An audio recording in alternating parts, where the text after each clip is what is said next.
ሰላም ጤና ይስጥልን ተመልካቾቻችን ከአንከር ሚዲያ ዝግጅት ክፍል ያክብሩ ሰላምታችንን እናቀርባለን። ዜናዎችን ይዤ መጥቻለሁ። መሳይ መኮንን ነኝ። ተመልካቾቻችን አሁን የደረሰን ሰበር ዜና አለ። ፋኖ ኃይል በያቅጣጫው ታላላቅ ድሎችን ማስመዝገቡን ቀጥሏል። የዛሬው ድል በአገዛዙ ሰራዊት ላይ ከፍተኛ ኪሳራ ሆኖ የተመዘገበ ሲሆን ዲሽቃዎች፣ መትረየሶች፣ ብሬኖች፣ በርካታ ጥቁር ክላሾች የተማረኩ ሲሆን ወታደራዊ ተሽከርካሪዎችም መቃጠላቸውንና መማረካቸውን ነው ለማወቅ የተቻለው። የክፍለ ጦሩ መኮንኖች ተበታትነው በየጥሻውና መንደሩ መደበቃቸውንና በፋኖ ኃይሎች የተፈለጉ መሆኑንም ከመረጃው ለማወቅ ተችሏል። ቋራን ለመቆጣጠር ለ3 ቀናት የማጥቃት እርምጃ የወሰደው የአብይ አህመድ ሰራዊት ከ400 በላይ ወታደሮቹ ሙት ቁስለኛና ምርኮ ሆነው በከፍተኛ ኪሳራ ጥቃቱ መቀልበሱ ታውቋል። በተለያዩ የአማራ ክልል አካባቢዎች ህዝባዊ ተጋድሎ እንደቀጠለ ነው። በደቡብ ወሎ በተሆልድሬ ወረዳ ውጫሌና ይስማ ንጉስ ከተሞች ላይ በፋኖ ኃይሎችና በአገዛዙ ሰራዊት መሃል ከባድ ውጊያ እየተካሄደ እንዳለም ያገኘነው መረጃ ያመለክታል። ይበንዲ እንዳለ የምዕራብ ጎንደሩን ውጊያ ለማገዝ ከባህር ዳር የተንቀሳቀሰው የአብይ አህመድ ሰራዊት በመንገድ ላይ የደፈጣ ጥቃት ገጥሞት ዛሬም ወደ ኋላ ማፈግፈጉን ነው የደረሰን መረጃ የሚያመለክተው። በትላንትናው ዕለት ብቻ ደልጊ ላይ እየተዋጋ ካለው የአገዛዙ ኃይል 12 ወታደሮች ከነመሳሪያቸው መጥፋታቸው የታወቀ ሲሆን የአገዛዙ ሰራዊት አመራሮች ሌሎችም እንዳይጠፉ በጣና ሐይቅ ዙሪያ ጥብቅ ቁጥጥር እያደረጉ መሆናቸው ተመልክቷል። አሁን ዘግይቶ በደረሰን ዜናም በምዕራብ ጎንደር ደልጊ የነበረው የአብይ አህመድ ሰራዊት ከከተማው ወጥቶ ወደ ጎንደር ሄዷል። በቆላ ወገራ ከፋኖ ኃይል ጋር እየተዋጋ ያለውን ሰራዊት ለማገዝ እንደሆነ መረጃዎች ይጠቁማሉ። በሌላ በኩል በሰሜን ጎንደር አጅሬ ጃኖራ ዳባት መስመር ላለፉት 5 ቀናት ጥቃት የከፈተው የአብይ አህመድ ሰራዊት በዛሬውም ውሎ ከፍተኛ ኪሳራን አስተናግዷል።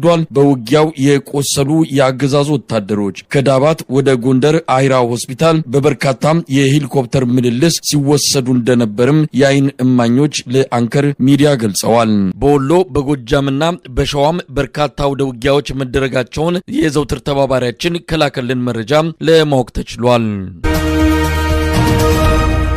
ማክሰኞ ጀምሮ በመላው የጎጃም ቀጠና የተሽከርካሪዎች እንቅስቃሴ ገደብ መጣሉ ተገለጸ። የአማራ ፋኖ በጎጃም ባስተላለፈው ጥሪ በየቀየው የገባውን የአብይ አህመድን ሰራዊት እንዳይወጣ አድርጎ ለመደምሰስ ከአምቡላንስ በስተቀር ለሁሉም ተሽከርካሪዎች መንገዶች ዝግ መደረጋቸውን እናሳውቃለን። ይህን ተላልፎ በተገኘ ተሽከርካሪ ላይ እርምጃም እንወስዳለን ሲል አስጠንቅቋል። አብይ አህመድ ለዓለም አቀፉ ማህበረሰብ ቃል ገብቶ አጠፋቸዋለሁ ብሎ ሰራዊቱን በአዲስ መልክ ማሰማራቱን ተከትሎ ጥሪ ያደረገው የአማራ ፋኖ በጎጃም እድሜው ከ18 እና ከዚያ በላይ የሆነ ማንኛውም የአማራ ወጣት ወደ በረሃ ገብቶ ትግሉን እንዲቀላቀልም በመግለጫው ጥሪ አድርጓል። ይህ በእንዲህ እንዳለ በተለያዩ የአማራ ክልል አካባቢዎች ተጋድሎች ተጠናክረው ቀጥሏል። ከቋሪት ተጠራርጎ የወጣው የአብይ አህመድ ሰራዊት ከቀናት በኋላ ተመልሶ ወረራ ለመፈጸም ከአማራ ፋኖ ኃይሎች ጋር ጦርነት ገጥሞ ከፍተኛ ኪሳራ ደርሶበታል። በአዴት በመሸንቲ በፍኖተ ሰላም አካባቢዎች ብርቱ ውጊያዎች እየተደረጉ ነው። ካለፉት 2 ቀናት ወዲህ በደብረ ማርቆስና አካባቢዋም ጠንከር ያለ ውጊያ መደረጉ ታውቋል። በጎንደር አርማጮህ አብራጅራ ከባድ ውጊያ ተደርጎ በአገዛዙ ሰራዊት ላይ ኪሳራ መድረሱ ታውቋል። በወሎ የአማራ ፋኖ እያደረገ ያለው የህልውና ተጋድሎ በድል ታጅቦ መቀጠሉን መረጃዎች ያመለክታሉ።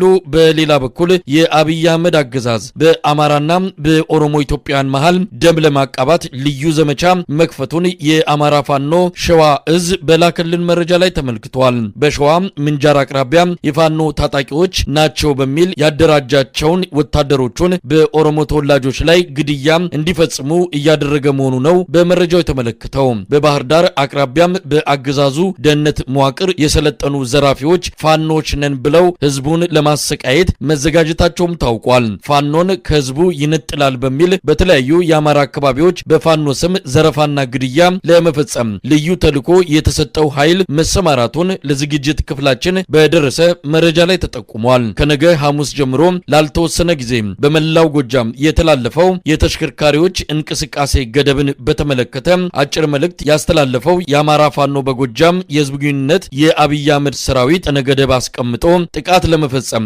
ያሰማራውን ሰራዊቱን ለመደምሰስ እየተደረገ ባለው ተጋድሎ መሳሪያ ያለውም የሌለውም የአማራ ተወላጅ ፋኖን በመቀላቀል በከተማ ያለውም ወደ በረሃ በመግባት ግዴታውን እንዲወጣ ጥሪ አድርጓል። እንግዲህ አገዛዙ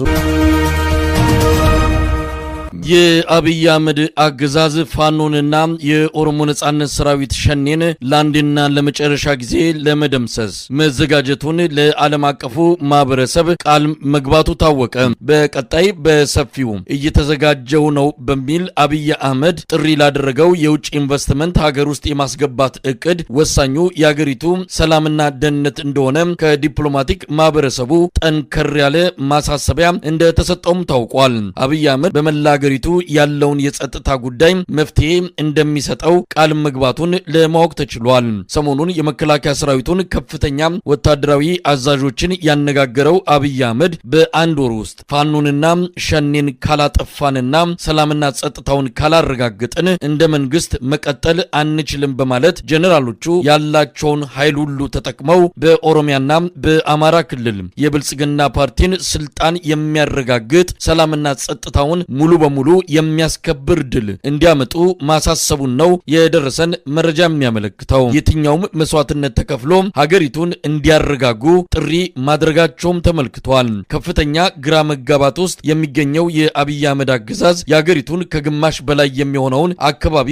ባልተቆጣጠረበትና ከአዲስ አበባ በስተቀር ያለው የሰላም ሁኔታ አስተማማኝ ባልሆነበት በዚህን ወቅት የአብይ አህመድ አገዛዝ በኦሮሚያ ክልል የኃይል የበላይነቱን መነጠቁን የአማራ ክልል ከእጁ መውጣቱን ትግራይን መቆጣጠር ከተሳነው ዓመታት መቆጠሩን በመግለጽ ዘ ኢኮኖሚስት የተሰኘው ታዋቂ ዓለም አቀፍ መጽሔት ሰሞኑን ባወጣው ዘገባ ላይ ጥያቄ አንስቷል። ፋኖንና ሸኔን አጠፋለው በሚል ለዓለም አቀፉ ማህበረሰብ ቃል የገባው አብይ አህመድ ካለፈው ሳምንት መጨረሻ አንስቶ በተለይ በአማራ ክልል መጠነ ሰፊ ጥቃት መክፈቱም ተሰምቷል።